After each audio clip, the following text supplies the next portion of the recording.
The CDF is now undergoing that process of,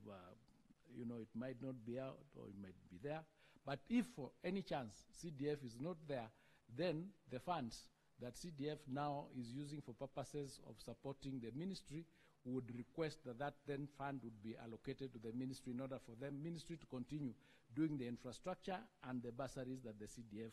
is doing. However, part of the exercise that we are doing at the moment and we think that we need to do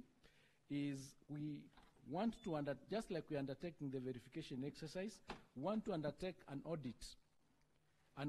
of all the money that is utilized in the sector in terms of all the bursaries that are given by various institutions, by various donors, by various government agencies, so that we can get a figure to know how much is it exactly are we spending in the sector for education. So that compared, we can then analyze to find out with the number of learners that we have, if we pulled all these resources together, can we then have a completely free education for our children? Because to date, there is nowhere you can get the total figure other than the 702 billion that the government allocates in the budget. There is no other center where you can get a centralized figure to say this is the amount of money that is being utilized totally in the education sector. So we want to do an audit first, then that audit will be able to give us the data that we require to push for probably the consolidation of all these